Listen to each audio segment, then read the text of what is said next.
现在有很多大龄剩女啊，真的是被现实打脸呀！真的你会觉得呀，又可怜又可恨。在北京、上海这样的大城市里，将来啊，会有越来越多的女孩真的嫁不出去的。你先别急着反驳我，大龄女生看到这儿可能也很想骂我，但是啊，很多案例证实了大龄剩女啊，她们有一些共性，基本上有这3点啊：第一，太挑了；第二，太毒了；第三呀，情商太低了。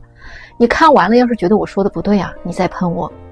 就拿我这儿前几天来了一个33岁的大龄女生啊，她的案例来讲，其实她长得还可以，颜值呢能打个7分吧，在体制内上班，月薪呢有1万多。那天她来我这儿见了一个82年的男人，离异的，但是年薪1000万啊，非常优秀的男士。出来他就马上跟我反馈了，说这个男士啊，他没看上，感觉对方没有什么眼缘，虽然有钱，但是年龄太大了，还离异的。想当年啊，自己20多岁的时候，那都是些富家弟子啊，跟他相亲，基本上没有看不上他的。所以啊，如果自己找个这样的呀，觉得很亏，带出去也没有面子，他觉得自己还没有沦落到要找一个离异的，长相也看着不太喜欢的，年龄还那么大的男人。我说，那你怎么不想一想，一个年龄没有这么大，未婚的，年薪1000万，而且还能让你看着有点感觉的男人，可能你也不是人家的菜了。他想了想说，哎，现在年龄一年比一年大，也不好找，要不我就跟这个人处一处试试吧。但是没有想到的是啊，这个女士啊太自信了，男士这边根本就没有看上她。男士跟我说啊，这位女士啊聊天啊让人很不舒服，一坐下来就问她为什么离婚的。男士呢简单说了离婚原因之后啊，他立马就追问，那这几年你又谈了几个呢？然后为什么又分手了呢？你看看啊，第二个话题呢，他就是问房子有多少套啊，都在北京什么位置啊，年利润大概是多少啊，还问男士半年内有没有结婚的打算。你说你都没有看上人家，还问这么多东西干啥呢？这个就是他的情商了啊，真的情商太低了，完全不顾及对方的感受。他问的这些全部都是很隐私的问题，这就是一个女人啊，她读惯了，她的这种思维呢是顾及不到别人的感受的。这一系列的提问问的男士很尴尬，实在是反感的不得了，还怎么跟他有下文呢？这些大龄剩女的通病就是挑了收入挑颜值，挑了颜值挑学历，挑了学历挑资产，挑完这些他还得挑性格，然后呢他们好不容易挑了个满意的，结果人家看不上他，不然就是相处起来太累了，因为他读惯了，他们都是以自我为中心，往往啊情商很低，不会说话不会处事，关键的是他们还是小姑娘心态谈恋爱，要男人追要男人宠，自己呢又不主动还很作，所以啊处处都失败。你们觉得这样的他们还嫁得出去吗？现在的男生啊，他们出来相亲啊，已经达成了几条共识，你们知道吗？反正他们现在大家都在这么做啊。首先呢，相亲第一次出来见面啊，不会全部的消费都自己掏钱的，不管这个女生多漂亮，她有多喜欢，只要是遇到那种非要吃大餐逛商场的女生啊，他们一定会想办法撤离现场的。第二条呢，交换联系方式之后，这种回消息特别慢的女生，比如说上午发消息晚上才回，那这个呢直接就会删除的。大家都很忙，行就行，不行就下一个呗。现在的男生每天工作也很忙啊，女生还希望他主动花时间跟你聊天，那人家也主动了，但是你呢还要端着那个架子。他如果真的很会哄女生，他有这个功夫的话，他生活中不早就脱单了吗？所以女生啊也想想啊，你们那些慢热呀矜持啊，可能现在真的不太管用了。你不行不主动，人家马上就换下一个了。第三条啊，两个人聊天聊了很长时间，但是这个女生啊就是很难约不出来，约了3次都不出来，那直接就拉黑删除，谁也不想给谁做备胎的，没有那个功夫给你耗的。第4条就是约会了3次还不肯确定关系的，你约他他也不拒绝，送礼物他也收，虽然这样，但是人家就是不跟你推进关系啊，这种女人啊赶紧删除，那明摆着就是把你当成了饭票啊，提款机，反正他自己又不吃亏，对吧？第5条，确定关系之后3个月还没有打算见父母的，果断分手。要知道你们都来相亲了，就别整那些复杂的东西，行就行，不行马上就下一个。没有必要浪费彼此宝贵的时间的，你说对不对？如果他的价值观就会扭曲的，最后自己都不知道自己因为什么就离婚了，你们说对不对啊？你去看一看啊，富人呢基本上不会娶美女的，大家觉得富人身边一定是美女如云啊，这确实没错。但是你仔细去看一看富人的老婆，虽然没有特别丑的，但是基本上啊都是相貌平平，或者呢也就是中上颜值。但是这些女人一定有过人之处的，要么就是年轻的时候陪伴富人一起走过了那些吃苦的那段人生岁月的女人，要么就是家庭背景非常显赫的门当户对的大家闺秀，要么呢就是平民当中样貌、气质、性格和内在都很出众的女人。就是这第三种啊，是很多普通女人呐梦想着能通过婚姻改变命运的原因。很多这样的女人起破了头也要来参与竞争。前不久啊，我这里就来了一个女孩，长得是挺漂亮的，一问她的择偶要求，我就觉得她不太可能。她说就想找一个让她直接财富自由的人，否则呀配不上她的颜值。我就问她，那你说的财富自由的标准是什么？年入100万、1000万还是什么样的？她淡定地说啊，年入100万可能连大城市里边中产都达不到吧，至少存款都得过亿才可以。这种人呢，至少都是得开劳斯莱斯别墅1、2千平的那种，年龄多大我倒是不介意的。他看我面有难色啊，就说你这里是不是根本就没有这样的人呢？我说有是有的，但是不知道你符不符合他的标准，要不你等一下，我先跟这个男士沟通一下。于是呢，我就拨通了一位身家过亿的男士的电话，我把这个女孩的基本情况跟这个男士说完了之后啊，男士说美女谁不喜欢啊，但是要娶回家的女人的话，我还是希望她有更多的其他方面的特长，长相这块我反而可以，不需要太漂亮的。我京郊有2000平的别墅，还有4辆200万以上的车，然后我的年收入大概5000多万吧。漂亮的女人我不缺，我并不是说她的颜值不够，而是我没有看到她有别的什么特别的长处，学历也不算高，受教育程度也不够，家庭背景也一般，这些都没什么。但是这样的女人呐，我一抓一大把，有的是啊。再说了，美貌这个东西又能持续几年呢？用几年的美貌想跟我换一辈子的财富，从生意的角度来讲，是不是也太亏了？说实话，我要娶个老婆的话，这种类型的就不用给我介绍了，我还是希望找一个人美心善，受教育程度高一些，有优良的女性传统美德的，对我的家庭和事业都有一定帮助的女人。这个女孩听完啊，说哎，无所谓了，我有的是人追。那我就说啊，姑娘，你的美貌确实能引来很多人追求，这其中也不乏有钱人，但是他们追求你不代表他们会娶你的。这个道理其实非常简单，富人都是很聪明的，他懂得一个女人要是娶错了，稍有不慎，一辈子的江山啊，可能都毁在这个女人手里。他们考虑的可没有你们那么简单，你们觉得呢？今天有一个男生过来啊，跟我聊起他最近相亲遇到的一个事儿，真的是挺逗的。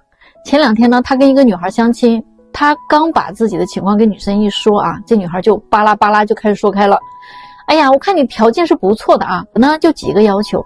结婚的话，我们家要50万彩礼，北京呢3环内200平的房子，不能有贷款的那种，房产证上啊得写上我的名字，40万以上的车。感觉呢这个其实是已经老掉牙的套路了啊，大家也听得挺多的，没啥好奇的，对吧？那男生呢倒也还挺好说话，他说啊这些都没有问题。可是女孩接下来说的话就有点离谱了啊，他说咱们要是结婚了，是不是就是一家人呢？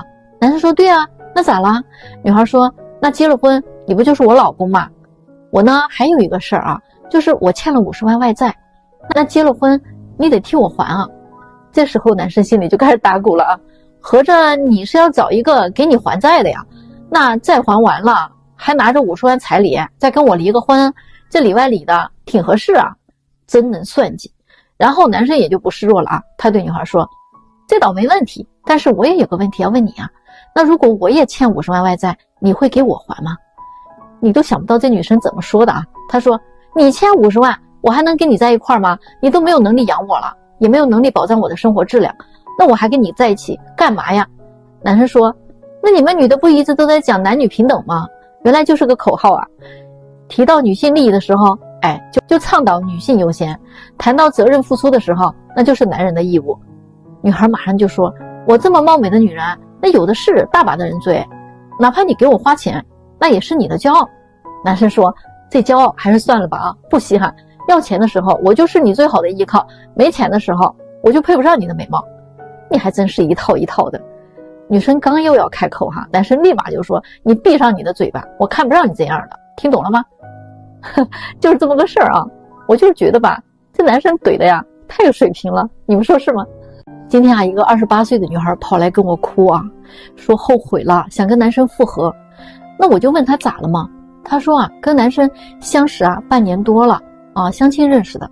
前不久啊，他们去见了父母，就因为女孩的父母提出了几个条件，男生这边不太同意，不愿意顺着他家里的意思办。女孩啊，就当着他的父母的面跟男生大发脾气，当即啊就叫男生滚出去。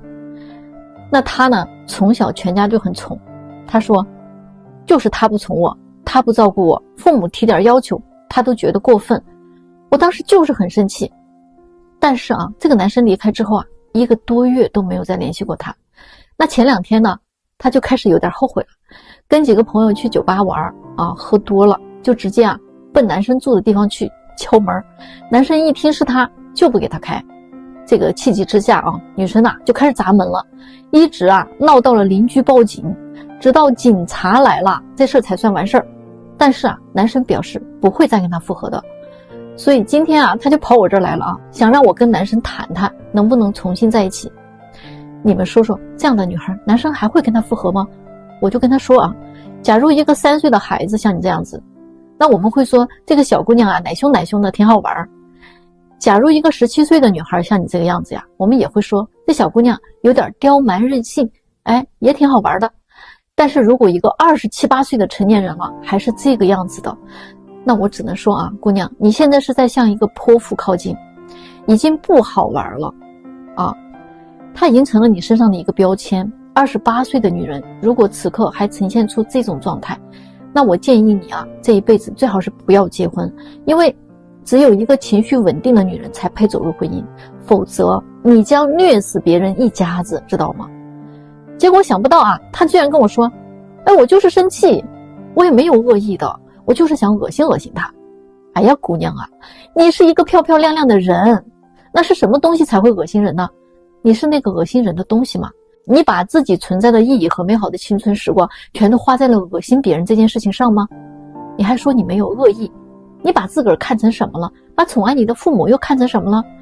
不要在这种没事去喝酒啊！假如你酒后根本就控制不好自己言行的话，你就别喝，因为酒精又会把你点炸，那把你原本可控的一面彻底变得不可控了，这个太可怕了。你要好好检讨你自己。这个男孩你就别努力了，放过他和他的家人吧。他的父母是不会接受你这种性格的。你现在已经输了，知道吗？你输的连一点点的余地都没有，你还谈什么复合呢？你们觉得可能吗？今天这个事儿吧，又差点没把我给气炸了。88年的女人啊，离异的，没孩子，她呢就仗着自己有几分姿色，非要找一个总经理、董事长这种级别的男人。我也劝了她多次了啊，我让她降低一点标准，人家就是死活不同意。这不都给她见了3个老总级别的人物了吗？第一个还真是看上她了，人家就比较直接，问她愿不愿意做她女朋友。她说这男的呀有病，才见了几次就让她做自己的女朋友，太简单粗暴了。然后这位呢，直接他就 pass 了。那见了第2位呢，第2位觉得也不错啊，后来呢就约她到家里做了顿饭给她吃，什么都没有对她做，非常尊重她，这不挺好的吗？结果呀，这位说这个人太小气了，抠门，让我到家里就是为了省一顿饭钱。这种啊我也不感冒，就跟我们说啊，赶紧的下一个吧。于是今天啊又给他见了一位老总哈，可惜这一次他的运气可就没有这么好了。这位呢直接就跟他说没有看上他，对他根本不感兴趣。这还得了，对于自信爆棚的他来说，这简直就是不会发生的事儿啊。于是呢这就跟捅了马蜂窝是一样的。各种来质问呐，说男士加了他微信为什么要加？没看上还加微信干啥？说没看上为什么还要来见面？他的逻辑就是不喜欢，大概率就是长相不喜欢，那为什么要见面呀？当时介绍的时候看了照片的，不满意，没感觉，还过来见面干啥？他其实说来说去就是他的颜值已经这么高了，既然同意见面，就是看上他了，就是看上他的颜值了。看照片也是能看出来感觉的。他说这些的意思就一直是在强调他呢是个美人儿，人家就不能看不上他。如果人家看不上他，那就是我们的问题，就是男士的问题。于是我跟他说别说这种级别的男人，就是一个普通一些的男生来相亲，他也不可能只看你的颜值一项就能看上你，对吗？人家不需要考量一下你的性格、谈吐、内涵、三观这所有的东西吗？真的有这么幼稚、可笑还肤浅的女人，她就觉得自己有一张好看的脸就能 hold 得住全天下所有的男人了，谁也不能拒绝她，这是不是挺可笑的呀？最近有2个事儿你们来评评理，到底是男生的错呢，还是女生的错？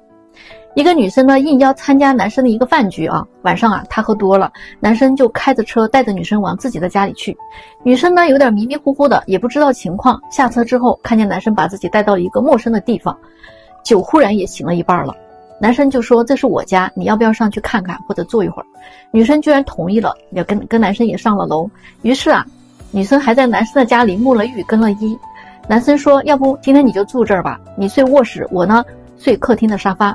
可是到了后半夜，男生就开始敲女生的门，女生不开，2个人便争吵了起来。男生怕吵到了邻居，就叫了辆车呢把女孩送回家了。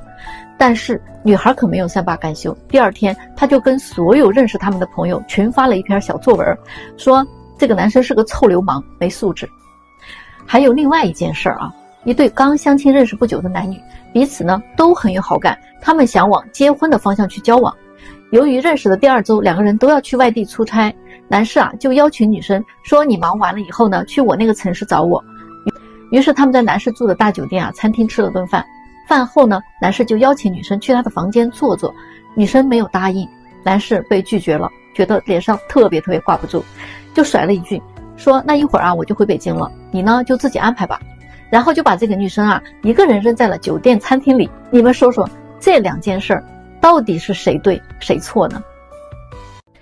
这老大难又来许愿了我真的是头疼。38岁的博士女说自己从来没有相过亲，她认为自己条件很好，在北京有房有车，工作很体面，未来对孩子的教育方面也有很大的优势。她说自己曾经谈过一个男友，8年都没有领证，是因为她有点嫌弃男友挣得太少了，2人都在研究所工作，经济上不会有太大的飞跃了，而且性格上自己也有点强势，总是吵架，不管对错她都从不低头，直到男友劈腿提出分手，她才有点警觉到自己是不是做错了什么，但是已经晚了。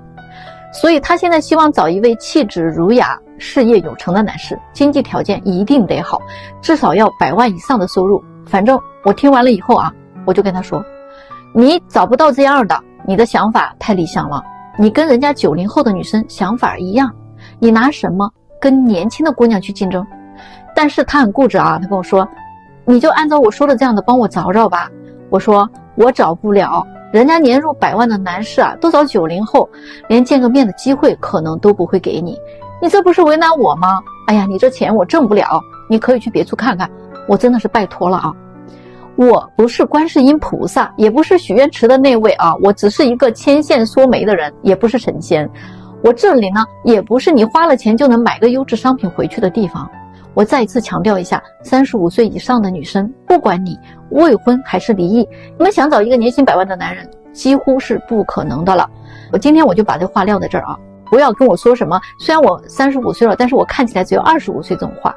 你保养的再好，那手感能一样吗？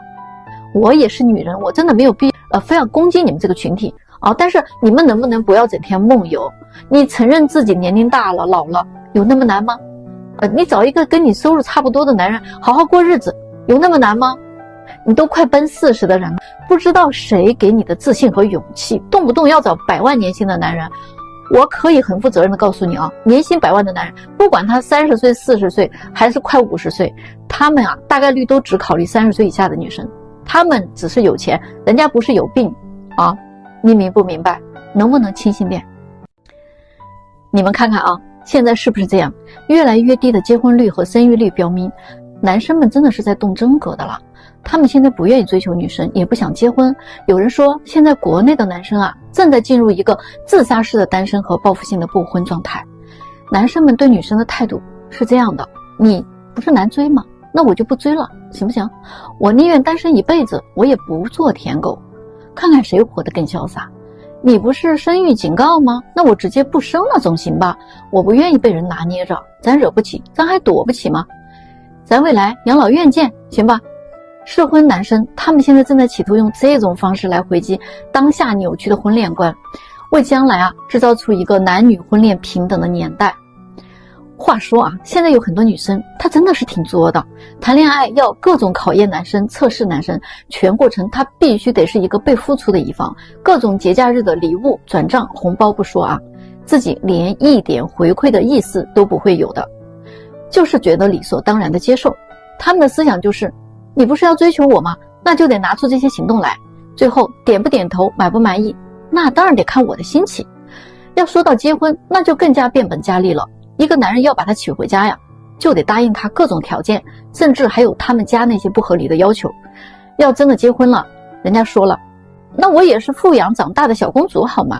你不能让我做家务，再说我也不会啊。有的女生还不愿意生孩子，嫁过来就是从父母的宠溺中换成一个男人来宠溺，没有任何的成长。这些富养长大的女生最后基本都是这样一个结局。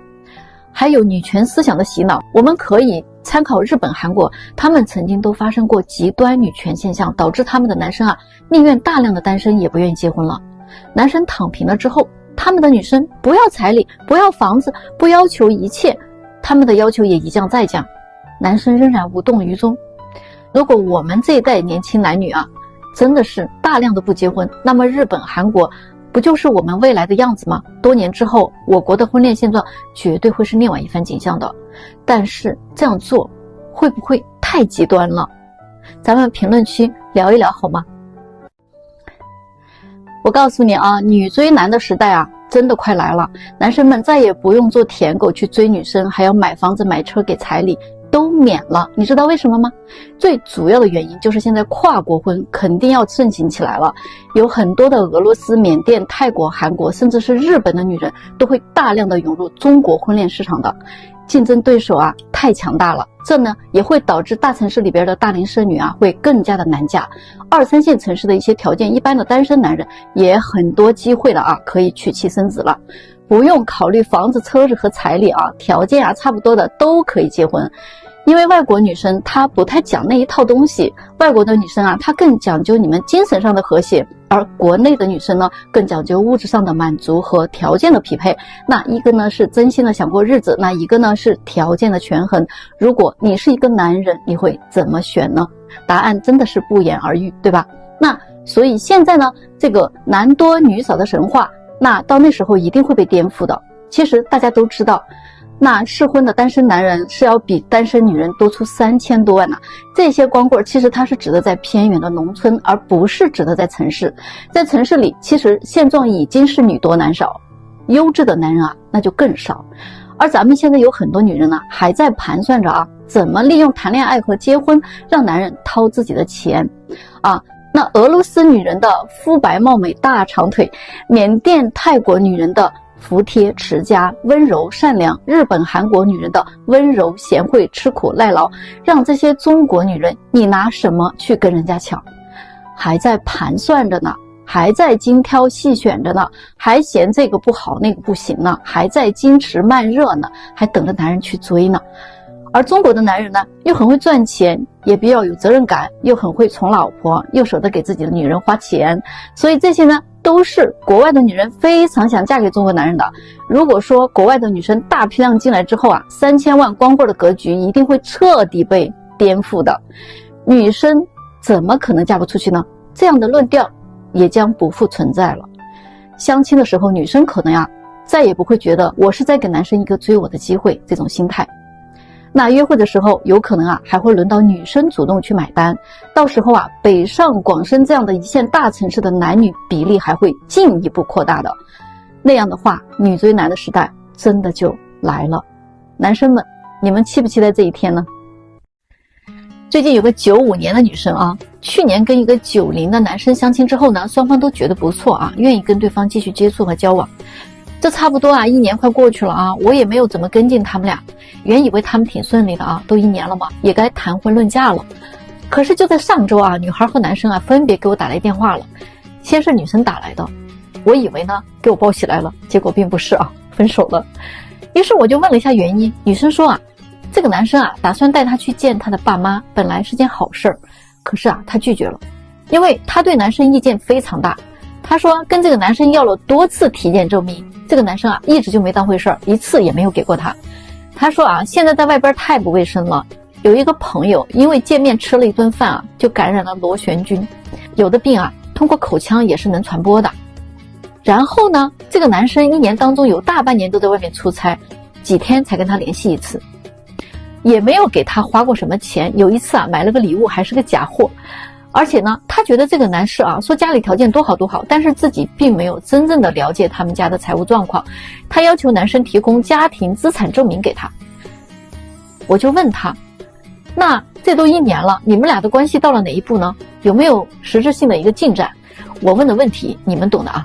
结果这女孩说，她是坚决拒绝婚前性行为的，连接吻都没有过，她认为很不卫生，并且要求男生每年给她提供一次体检报告。她认为2个人啊都走到了相亲这一步了，就别搞什么花样啊什么形式了，就平平淡淡的该结婚就结婚就行了。我听完啊心都凉了一大截，难怪会分手，有这样谈恋爱的吗？明摆着就是不喜欢不爱，连谈恋爱的套路都懒得走一走。但是呢又怕耽误了自己啊，不得不结婚了。我觉得我要是这个男生，可能我早就放弃了。但是啊，人家男生还真是很尊重他的想法，愿意继续推进关系。虽然男生后来跟我解释了那个假货啊是被他的朋友坑了，我还是能理解这个男生的。你们觉得呢？现在真的啊有这么个现象，不管是社会上还是在相亲市场上，突然流行起来这么一种方式啊，就是在谈恋爱初期的时候，男生啊会偷偷的去查女生的开房记录，或者呢有同居时太长的，一般男生啊就不太接受了。他们觉得女生婚前同居跟2婚相比是差一张结婚证而已，而女生也会要求男生提供体检证明来判断这个男生的人品如何，会不会有什么病，是不是一个健康的状态。特别是这种拒绝婚前性行为的女生啊，就会有这样的一个需求。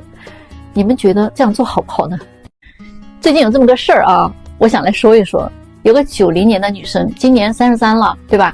长得呢还不错，她老家呢是农村的，来北京挺久了。她特别不服气啊，来找我说，最近这1年啊，她相亲都不下50个男生了。她看上的呢，人家都看不上她；看上她的呢，她又看不上人家。她说啊，怎么33就这么被嫌弃了啊？我就问她，那你看上的那些都是什么情况啊？她说那些就是经济条件好一些，综合条件稍微好点的，有房子有车，工作稳定，收入呢在50万以上的。没有看上的那些条件真的太差了，一个月才挣1-2万，能干什么呀？在北京啊，这点收入啥时候能买房啊？我是不是跟他们结了婚，过几年还得跟他们回老家去生活呀？我可不想过那样的生活，直接降低了我的生活质量和我的社交圈子。我呢，真的不想勉强自己去将就找一个男人过那种低质量的生活的。再说了，我之前的男朋友也都挺优秀的，现在要我降到这么低，我还真是接受不了。不管怎么说，咱也是90后啊，还算年轻的吧？啊，我马上接过他的话啊，我说姑娘啊，那你真的是可就太自信了。你是90后，但是啊，你怎么不算一算00后多大了？他们已经23岁了，对吗？那个才叫年轻呢。他们也来相亲找对象了，他们啊可跟你们不一样啊，人家呀早早就开始做打算了，而且他们的要求啊还没有你们90后女生的高。你想一想啊，一个女生要选择婚姻，那你就得想好了，你在婚姻当中的价值是什么？你的主要价值就是生育价值，知道吗？那我们都知道啊，女人过了30岁啊就已经过了黄金生育年龄了。你呢不要又说男人太肤浅这种话，人家也确实要考虑传宗接代的事儿。你不想要低质量的生活，那人家男生就愿意要一个低质量的孩子吗？你说你不想将就，那人家条件好的男生为什么要放弃00后那么年轻的女孩，要来将就你这个年龄大的女生呢？还有啊，之前的男朋友很优秀，那是因为那个时候你很年轻，现在你还能让他们选择你吗？这个事儿啊，真的谁说都不管用。我真的没有办法去劝一个优秀的男生接受一个大龄女生的，我也没有办法去劝一个女生一定要去接受一个很穷的男生。那全网的红娘都在说这个事儿啊，男生对于年龄大的女生和女生对于穷的男生，那真的是天生就有敌意的。如果这两类人他们能听劝的话，他们都不会单到现在的，你们说对不对？今天这个事儿吧啊，也真是够让我毁三观的。有个二婚女36岁了，带了个10岁的女儿，好不容易啊，我给她找了个42岁的二婚男，也带个孩子12岁。你说吧，这两个人不管从年龄、相貌、婚况和经济状况来讲，都挺般配的，谁也不要嫌弃谁，对吧？那两个人相处了3个多月，不行了，今天啊，这女的就来找我啊，说了一堆男的的不是，就你们来啊，评评理吧，这到底是谁的问题？这女的说，我当时呢就觉得我们俩各方面条件还蛮合适的，就想处一处试试看。但是这个男的呀就很不积极的样子，从来不主动聊天打电话，也不发信息。我呢约他出来逛一逛，他很少说话啊，也来过我们家吃饭，但是他每次啊都空着手来的，连个水果都不会买。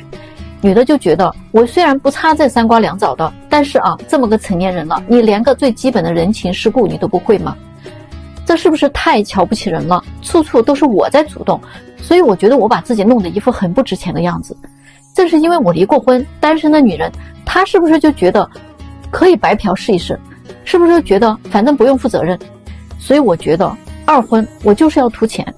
那如果连钱都图不到的话，那我还图他什么啊？谈恋爱的时候都没有的东西，难道结婚以后会有吗？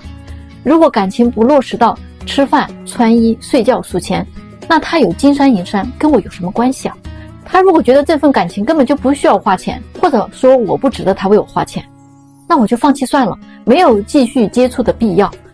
真正满眼是你的人，那一定会时时刻刻想着为你花点钱，会琢磨着你喜欢什么东西，会处处为你着想的，让你开心一点。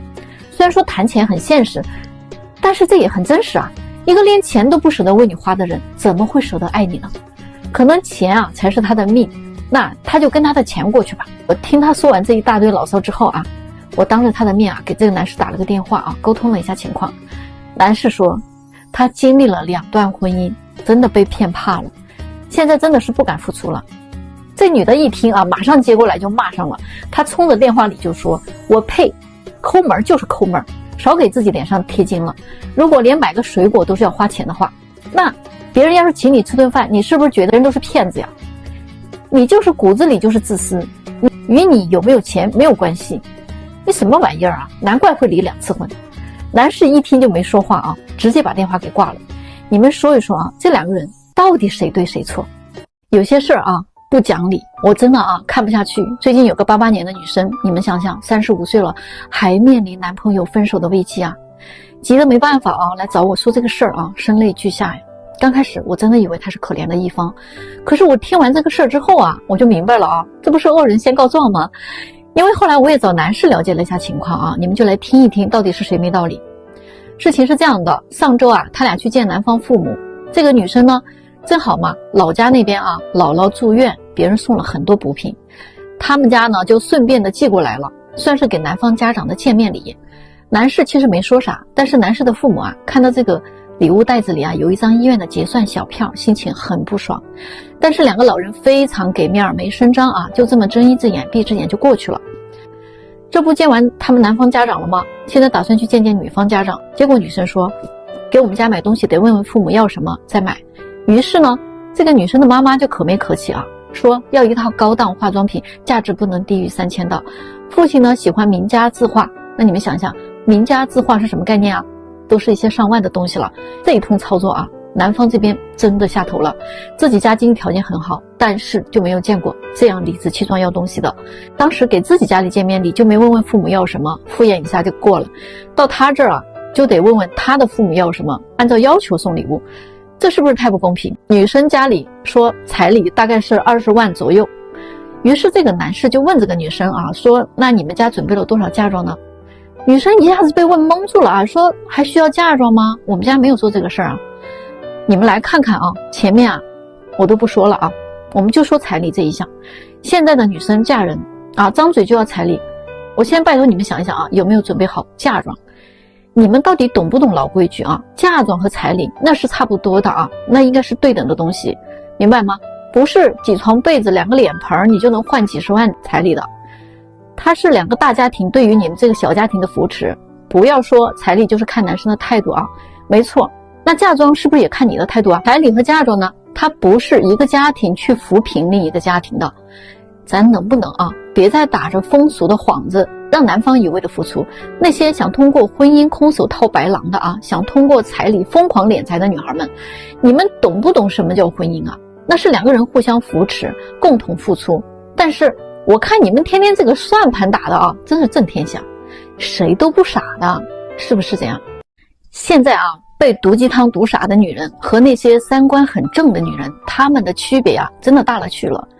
被毒鸡汤毒傻的女人，她说啊，你看一个男人爱不爱你，一定要看他给你花多少钱，花的越多，说明他越爱你。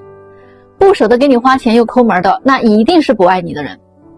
女人给男人生孩子，那就是对男人最大的奉献，所以他对我们好，那是应该的，他就应该付出代价的，那是他欠我的。要不他自己生一个给我看看。他们还说啊，那些只图感情不图钱的女人呐，真的是这个世界上最傻的女人。最后呢，都会输得很惨很惨。倒贴的女人那不用提了，那真的是蠢到家了。一个男人连家都撑不起，那还有什么幸福可言吗？如果我有钱，我又有貌，我还有子宫，为什么我非得结婚？要不我要个男人干嘛？给我添堵是吗？我们再来看一看3观很正的女人，她们怎么说的啊？她们说啊，我又不是什么商品，我的感情不需要用金钱来换取。男人给我花的钱再多，也不一定代表他爱我。真正爱我的男人是会给我一个家，用一辈子来守护我的人。我不认为生孩子就是给男人做出了多大的贡献，孩子那是我们2个人共同的，我们都很爱他，是我们共同生命的延续，也是我们爱的见证。他们也不会认为那种图钱的女生是傻瓜，反而这些女人才是聪明的，因为婚姻它一定建立在情感基础之上，财富是可以2个人一起奋斗努力的，这样的婚姻才会稳固，才会幸福。在婚姻关系当中啊，一个女人要是没有钱，大部分的男人啊都愿意养她，而一个男人如果没有钱了，那些物质女啊就马上想远离他了。而一个真正的伴侣，一个妻子却会不离不弃，她会说没事老公，我养你。当男人东山再起的时候，有很多傻女人又会回来找男人，还能要他吗？傻女人呐，天天都在喷男人啊，男性欠我们整个世界啊，一边呢又要公平，一边又要求别人要付出更大的代价。而真正聪明独立的女性啊，她们是把男人当朋友的，当人生的伴侣的，当一生的盟友的，是共同进步的良师益友。你们觉得到底哪种女生更值得被爱，更值得被选择呢？她们到底谁傻，谁更聪明呢？评论区咱们聊一聊好吗？最近有个事儿啊，我跟大家念叨念叨。在相亲的时候啊，主动的女生到底有多吃香？一说这句话可能又有女生想骂我啊，你就先别喷了啊，听我说完。这样的事情我真的见了太多了。这不啊，前几天刚领证领完的一对啊，给我来报喜，我就知道这个女孩能嫁得很快，也嫁得很好。就半年前啊，我安排他俩见面的时候啊，大家都知道嘛，现在是僧多肉少，优秀的男生少啊，所以那天我就安排了另外一个女生呢也见这个男生。话说啊，这位男生条件呢是真心不错啊，在银行工作，硕士学历，北京有房有车啊，90年的180的个，长得呢白白净净的。总体来说，这样的男生也算得上是相亲市场上啊香饽饽了，所以2个女生呢对他都挺满意的，希望后续啊能有发展。男生呢对这2个女孩长相啊他都挺满意的，但是当时啊有点分不出伯仲，所以呢他觉得跟这2个女孩啊要不就先都接触接触，了解一下性格再定。结果经过了1个多月的接触下来，男生决定选择其中那个比较积极主动的女生。他说啊，其实他原本呢是内心是比较看好另外那个女生的，但是他说那个女生啊明显就是慢热型，发个信息啊很久才会回复，约他出来约了2、3次才说自己有时间，平时聊天话很少，每次呢还是女生要结束话题，出来约会从来没有买过单，连一瓶矿泉水都没有主动买过，送他回家也一副理所当然的样子，一句谢谢都不会说。啊，也给他送过小礼物啊。那女孩啊也欣然接受，但是从来没有回馈过任何东西。这个男生说，我也搞不懂这个女生啊，她到底是很享受这个追求她的过程呢，还是她对自己就没有那个意思呢？而那个主动的女生就不一样了啊，在这个慢热的女生还在等着男人追求的时候，她已经跟男生一起经历了好多事情了。她会给男生做烘焙，做小饼干，做糕点，带着约会的时候两个人一起品尝她的成果。她也不会半天不回信息啊，看到了就会回。她也会主动的约男生一起去爬山，去骑行，回到家还会跟男生分享今天的心情。男生请她吃饭，她也会请男生喝咖啡。男人请她看个电影，她也会买好奶茶。男生给她送个小礼物，她也会回馈点小心意。男生送她回家，她会每次下车的时候都跟男生说，谢谢你送我回家。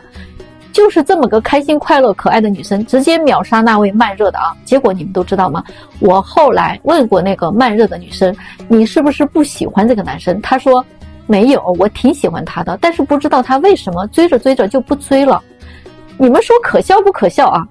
如果是你，评论区说说啊，你会选哪位？